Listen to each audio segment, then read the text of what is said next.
Welcome to This Explainer. Today, we're tackling a massive, incredibly urgent challenge that organizations are facing right now, the modern crisis of employee disengagement.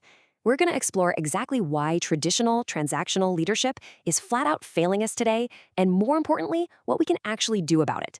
If you've been feeling like the old ways of leading, just offering a paycheck in exchange for compliance, just aren't cutting it anymore, you are definitely not alone.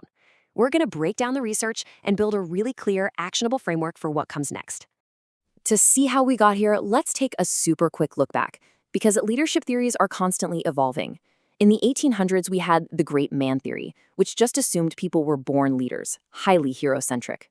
Then, by the 1950s, we shifted to behavioral theories, suggesting that leadership could actually be learned.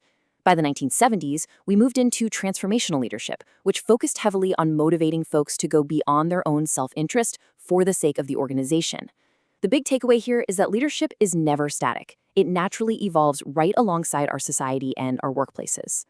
And that evolution brings us right up to today, where we've transitioned from those classical theories into modern frameworks, like complex adaptive systems, simply to handle our incredibly unpredictable and volatile work environments.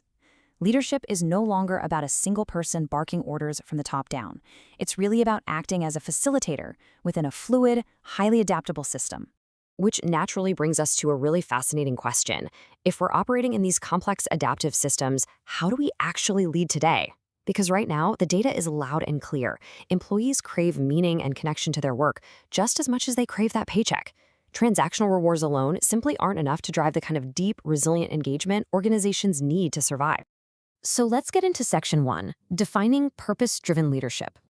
Look, we really need to elevate purpose from being just another fluffy corporate buzzword into a highly tangible, actionable framework. Purpose-driven leadership, or PDL, means integrating an organization's core reason for existence into your leadership decisions, your practices, and your overall culture. Rather than just obsessing over short-term goals, immediate profits, or rigid performance metrics, PDL means prioritizing long-term alignment. It's about helping your employees find real personal meaning in their daily tasks and fostering a deeply committed workforce that thrives on shared goals. I absolutely love how the research describes this. It says this overarching purpose acts as a North Star. I mean, how great is that? It isn't just some generic mission statement painted on a lobby wall. It's a practical navigational tool. It's the North Star that aligns individual aspirations with organizational goals, bringing incredible coherence to every single decision a leader makes. Let's look at the real impact in Section 2, the power of purpose.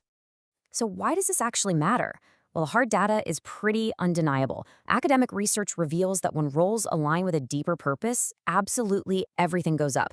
Employees invest significantly more effort, which obviously drives up engagement. They show incredible resilience in the face of challenges, and they have much lower turnover intentions, which spikes organizational commitment. And finally, because of that fundamental human desire for meaningful work, it significantly boosts overall performance across the entire board. This brings us to Section 3, 6 drivers of purpose. Now, this right here is the intellectual turning point of our explainer. It's the psychological nuance of where purpose actually comes from. We often just assume everyone finds meaning exactly the same way we do, but research shows that purpose arises from 6 completely different human drivers. For some folks, it's utility, relevance to future goals, or personal development. For others, it's about their impact on society, or identity reinforcement. And for many, it's intrinsic interest, just genuinely having fun, or external rewards like a paycheck or a big promotion. And guess what? All of these are totally valid. Let's put that into perspective. Imagine you've got 2 employees joining the exact same employee resource group at your company. Employee A does it because they want to display leadership potential and maybe earn a stipend. So that's utility and an external reward.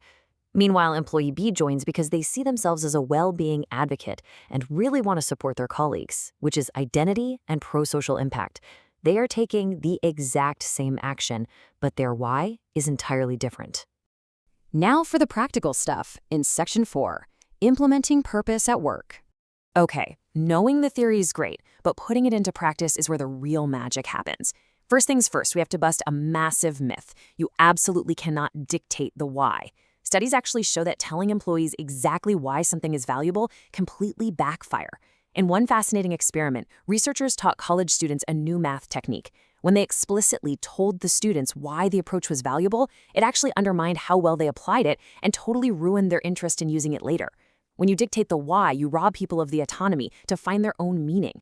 So instead of dictating, as a leader, you've got to provide autonomy and cultivate purpose using 2 key steps. Step 1 is to seamlessly weave the mission into your communications. Step 2 is to deeply understand what specifically drives your individual team members. Let's break those down. For step 1, you really must intentionally and repeatedly communicate the organization's vision so that your employees have the raw material they need to make their own connections. You can model this by sharing your own personal values and how they tie into a project during an all-staff meeting, or you can seek opportunities to build purpose right into existing structures, like dedicating 10 minutes during annual reviews to just talk about how an employee's daily work fits into the bigger picture. Moving on to step 2, it's all about compassionate leadership. You've literally got to make space for their unique why. Use empathy to understand their distinct perspectives. Ask them what parts of the mission resonate with them, and actively listen without judgment, keeping those 6 different drivers we talked about earlier in the back of your mind. Once you know what drives them, you can start tailoring their work assignments and motivating them in a highly personalized way that actually clicks. As you navigate this whole new frontier of leadership, I want to leave you with a final thought to really chew on. Purpose is universal, but it is definitely not uniform. So how will you help your team find theirs?